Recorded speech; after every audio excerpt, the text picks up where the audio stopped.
Good morning, students. How are you all? I am Pankaj Mishra, your physics teacher, here again with a new video on physics class. Students, as you all know, we have already started with this chapter, that is laws of motion.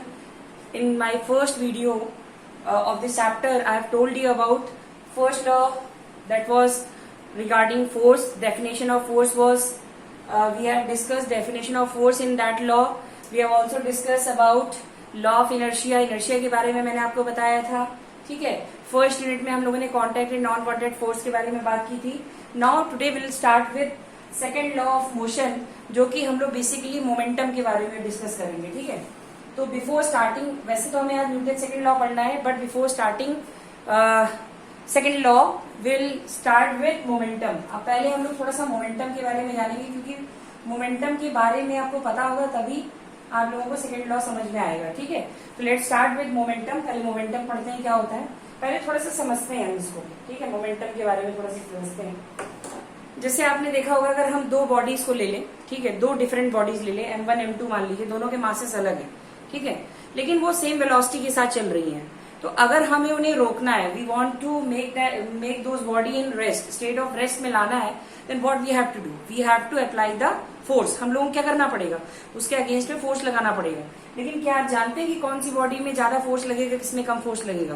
तो आपको एक चीज बता दूं कि उस body जिसका मास ज्यादा होगा, क्योंकि आपने बोला कि दो बॉडीज हैं डिफरेंट मासेस की, तो जिस बॉडी का मास ज्यादा होगा उस पर ज्यादा फोर्स लगाना पड़ेगा. ये तो फर्स्ट केस समझ गए आप लोग. सेकेंड केस की बात की जाए, देन अगर हम लोग क्या करें, मासेस सेम कर दें, if masses of both the bodies are same but they are moving with different velocities, अगर हम लोग उनकी वेलोसिटी को क्या कर दें, डिफरेंट कर दें, तो अब इस बार में क्या होगा, इस बार में आपको फोर्स किसमें लगाना पड़ेगा, जिसकी वेलोसिटी ज्यादा होगी उसको रोकने के लिए आपको ज्यादा फोर्स अप्लाई करना पड़ेगा, so that the body will come into rest. तो यहां से एक चीज निकल के आ रही है कि अगर हमें किसी बॉडी को स्टेट ऑफ मोशन से रेस्ट में लाना है, then what we have to do, either we have to apply force, but it will depend on the mass and velocity.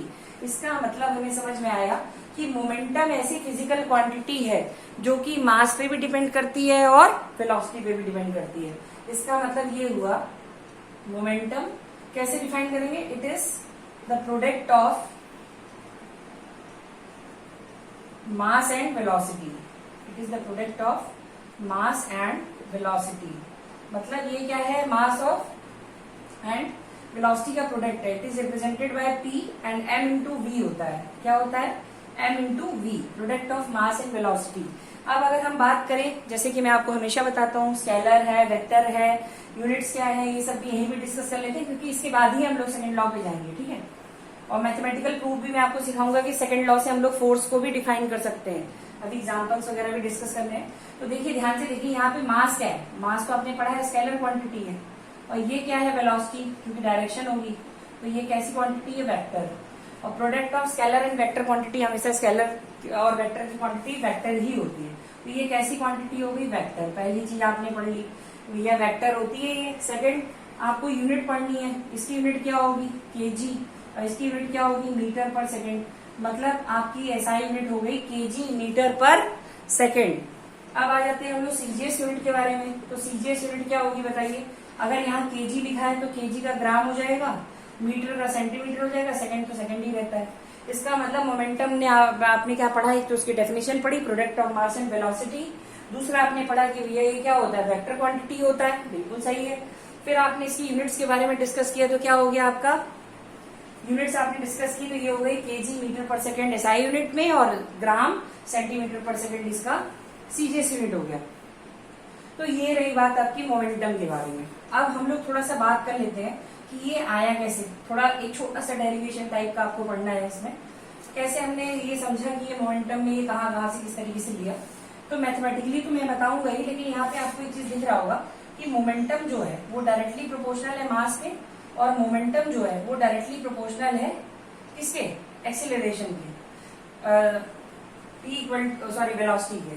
तो यहाँ से आपको ये पता चल रहा है कि मोमेंटम किसका ज्यादा होगा, जिसका मास ज्यादा होगा. मोमेंटम किसका कम होगा, जिसका मास कम होगा. मोमेंटम किसका ज्यादा होगा, जिसकी वेलोसिटी ज्यादा होगी. मोमेंटम कम किसका होगा, जिसकी वेलोसिटी कम होगी. तो इस रिलेशन से हम लोग ये बोल सकते हैं कि मोमेंटम जो होगा वो मोमेंटम हमेशा डिपेंड करेगा, आपका मास पे भी डिपेंड करेगा और वेलोसिटी पे भी डिपेंड करेगा. ठीक है, अब मैथमेटिकली थोड़ा सा हम समझते हैं। कभी कभी देखिए आपको चेंज इन मोमेंटम की बात की जाती है, थोड़ा मैथमेटिकल रिलेशन एक देख लिया हम लोग इस तरीके से होता है। जैसे अगर हमारा कहीं पे लिखा हुआ है, हम एक बॉडी के रिस्पेक्ट में इसको समझाने की कोशिश करेंगे, रेट ऑफ मोमेंटम करके, रेट ऑफ मोमेंटम। और यहीं से देखिए न्यूटन्स का लॉ, जो फोर्स फर्स्ट लॉ था कि a body remain the state of rest or motion unless an external force act upon it, उसको हम लोग देखिए यहां से भी निकालेंगे। रेट ऑफ मोमेंटम की बात हुई तो हमने क्या किया, एक बॉडी को कंसिडर किया। Let us consider a body of mass m मान ले रहे हैं, जिसकी इनिशियल वेलोसिटी क्या थी, initial velocity let it be u, and final क्या मान लिया हमने, फाइनल वेलोसिटी v मान लेते हैं, v। ठीक है। अब आपने एक चीज पढ़ा है कि अगर हम किसी भी बॉडी पे फोर्स लगाते हैं तो क्या होता है बेटा, ये बताइए। सर वो मूव कर जाती है, तो मूव कर जाती है तो क्या हो जाता है, उसमें एक्सेलरेशन आता होगा तभी ना मूव करती है। तो एक्सेलरेशन आने का मतलब यही हुआ कि now the position of the body is now being change from the previous position, जहां पे बॉडी खड़ी थी वहां से बॉडी का पोजीशन चेंज हो गया है। तो अगर हम इसको यहां से देखें तो मोमेंटम की definition, according to definition of momentum, P equal to mv पढ़ के आ रहे हैं हम लोग। लेकिन अगर मान लो यहाँ पे फाइनल और इनिशियल की बात की जाए तो ये क्या होगा, अगर हम चेंज इन मोमेंटम की बात करें, डेल्टा P, डेल्टा रिप्रेजेंट बेटा चेंज होता है, चेंज का मतलब होता है कितना चेंज आया, तो ये हो जाता है आपका m v माइनस यू। अब ये माइनस v का मतलब ऐसे हुआ, ये delta P is equal to m delta v हुआ। मास तो चेंज होता नहीं क्योंकि देखिए मास आपने m ही लिखा है। डेल्टा v का मतलब ये हुआ final velocity minus initial velocity. इसको आप लोग डेल्टा v को ऐसे भी लिख सकते हैं जो मैंने लिखा है। अब हम क्या करें, दोनों साइड को डिवाइड कर दें, डिवाइडिंग इक्वेशन फर्स्ट मान लेते हैं बाय t, यहां भी t से और यहां भी t से, तो यहाँ delta p by delta t के बाद t कर दिया हमने यहाँ पे m v minus u by t। अब थोड़ा सा अगर हम लोग न्यूटन्स लॉ ऑफ इक्वेशन, जो न्यूटन्स इक्वेशंस ऑफ मोशन 3 पढ़ी थी, v equal to u plus a t, v square equal to u square plus 2as and s is equal to u t plus half a t square. एक Newton equation ये आपने पढ़ी थी, v equal to u plus a t. जरा यहाँ से a की value निकालें अगर, तो ये v minus u by T आएगा, और a को देखिए हम रिप्लेस कर सकते हैं यहाँ पे, बिल्कुल कर सकते हैं। तो डेल्टा p बाई टी जो आया आपका, ये आ गया m इंटू ए, क्योंकि ये वाली चीज रिप्लेस हो गई इससे। इसका मतलब ये हुआ कि अगर m इंटू ए की बात करें तो देखिए ये फोर्स की डेफिनेशन है, F equal to m a, ये फर्स्ट लॉ ऑफ मोशन में आपने पढ़ा था।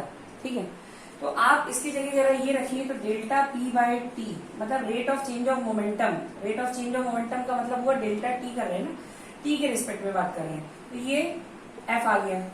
तो हम लोग लिख सकते हैं directly proportional to delta p by T, मतलब rate of change of momentum. अब देखिए लॉ निकल के आ गया, the rate of change of momentum is directly proportional to the product of mass and velocity. Second law की बात की जाए तो यही है law, the rate of change of momentum is directly proportional to the product of mass and velocity and it is also dependent on the direction of applied force. Apply जो force apply किया गया है उस पर भी depend करेगा, और इससे ही आप चेक कर सकते हैं कि किस पे ज्यादा फोर्स लगेगा, कौन सी वाली बॉडी में। जैसे मैंने आपको एग्जांपल से स्टार्टिंग में बताया था कि जिस बॉडी का मास ज्यादा होगा उस पे भी फोर्स ज्यादा लगाना पड़ेगा, और जिसकी वेलोसिटी ज्यादा होगी उस पे भी फोर्स आपको ज्यादा लगाना पड़ेगा। तो ये मैथमेटिकल एक्सप्लेनेशन था जो कि कई बार पूछ लिया जाता है, rate of change of momentum या सेकेंड लॉ से आप फर्स्ट लॉ को कैसे डिराइव कर सकते हो। तो ये मैंने मैथमेटिकल एक्सप्लेनेशन आपको जो सिखाया इसको ध्यान से समझिएगा।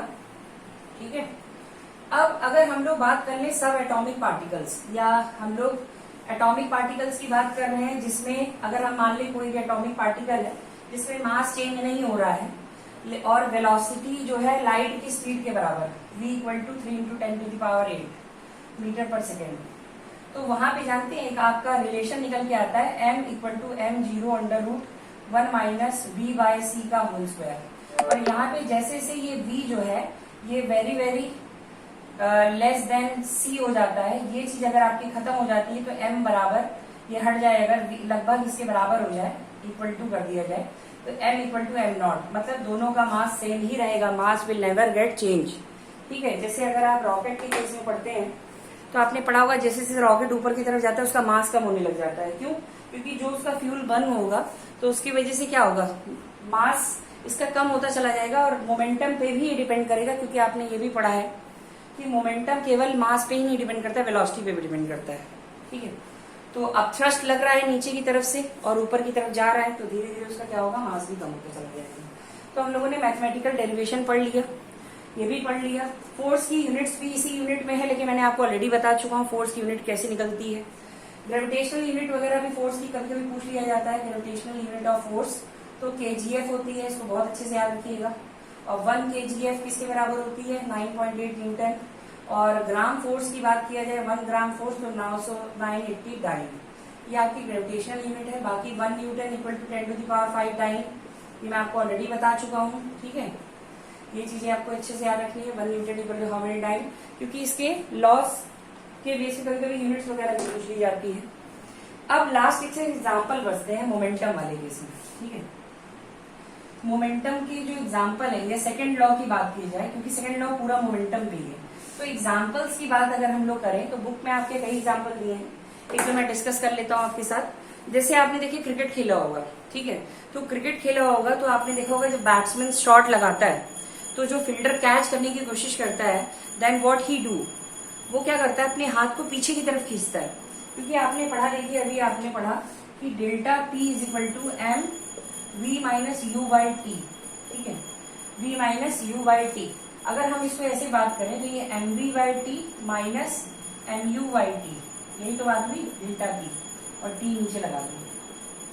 अब क्योंकि आपकी देखिए जब बॉल आपके हाथ में आ गई तो फाइनल वेलोसिटी तो 0 हो गई, तो ये क्या हुआ, जब आपने अगर पीछे की तरफ हाथ नहीं लेके जाएंगे तो क्या होगा, यहाँ पे आपको चोट लग सकती है। क्योंकि क्या होता है, जब जो भी आपका फील्डर है वो बॉल को कैच करने की कोशिश करता है तो अपना हाथ पीछे इसलिए लेके जाता है कि टाइम ड्यूरेशन बढ़ जाए, और टाइम ड्यूरेशन बढ़ गया तो आपने पढ़ा था कि delta P by T directly proportional F हो गया था। अगर ये आपका बढ़ जाएगा तो फोर्स आपकी कम लगेगी, क्योंकि आपने भी मैथमेटिकल डेरिवेशन में पढ़ा था कि इनवर्सली प्रोपोर्शनल हो गया ना इससे। तो जब टाइम ड्यूरेशन आपका बढ़ जाएगा तो फोर्स आपकी कम लगेगी, तो जो भी आपका फील्डर है उसको इंजरी होने के चांसेस कम हो जाते हैं। तो इस तरीके से आपको एग्जाम्पल भी पढ़ने हैं। और एक आध एग्जाम्पल बता देता हूँ। जैसे आपने देखा होगा लॉन्ग जंप हो गई, या कहीं से भी जंप करना है आपको, तो जैसे लॉन्ग जंप देखिए, जो सैंड पे कूदते हैं तो वो लोग पहले कुछ स्टेप लेके आते हैं, और सैंड पे ही क्यों कूदते हैं, वो लोग डायरेक्टली फ्लोर पे क्यों नहीं कूदते। अगर फ्लोर पे कूदेंगे तो फ्लोर हार्ड होता है, और सैंड पे कूदेंगे तो क्या होगा, उनके पांव थोड़े से धंसते हैं, तो उस केस में क्या होता है, टाइम ड्यूरेशन बढ़ता है, जिसकी वजह से क्या होता है, फोर्स, ये इम्पल्स ऑफ फोर्स, जो फोर्स का इम्पैक्ट होता है वो कम होता है टाइम ड्यूरेशन के बढ़ने की वजह से। इसकी वजह से इंजुरीज कम होती है। That's why we use sand rather than using a smooth floor in case of jumping. Third example अगर आप एक और लेना चाहें तो एक एग्जाम्पल, हाँ ठीक है, जैसे आपका कोई वेसल है, मान लीजिए कोई एक कंटेनर है या कोई भी ग्लास ले लीजिए, ठीक है, ग्लास का बना होना चाहिए। अगर उसको आप नॉर्मली फ्लोर पे गिराते हैं तो टूट जाता है, लेकिन किसी कारपेट पे गिरा दीजिए, ठीक है, या कोई दरी पे गिरा दीजिए, ठीक है, चटाई पे गिरा दीजिए, किसी पे भी गिरा दीजिए, तो वो नहीं ब्रेक करता है। क्यों? क्योंकि जब वो उस पर गिरता है तो फोर्स का इम्पैक्ट कम होगा, क्यों, टाइम ड्यूरेशन बढ़ेगा। सेम वही चीज है। तो ये सारे के सारे में अगर आपको कोई पूछे what is the reason behind this, तो you just have to write कि during this time the time period will get increase due to which the impact of the force या the magnitude of the force which will act will be less and it is inversely proportional. Then what will happen, inversely proportional होने की वजह से क्या होगा, आपको injury कम होगी या वो चीज नहीं ब्रेक होगी। So student, this was all about second law of motion. I have completed first law, second law. Only the third law is left that I'll be explaining you in the next video, because after this we'll complete the chapter. Then we'll start with the numericals. मैं आप लोग numericals कराना start करा दूंगा। अब आपको मैंने कई चीजें बताई, जो भी मैं फॉर्मूलाज वगैरह बताता हूँ उनके बेस पे आप लोग न्यूमेरिकल्स करते रहिए। जो भी आपको डाउट हो रहा है just ask me in the group also, okay. So आज के लेक्चर में हम लोग इतना ही करेंगे, ठीक है। Baki, if you are having any doubts regarding this topic or the previous topic that I have taught you, just send me the message. You can text me, you can call me. It would be better that you send your message in the group so that I can explain to each and every student. ठीक है, सबको मैं बता सकूं ये चीजें. ठीक है, थैंक यू क्लास.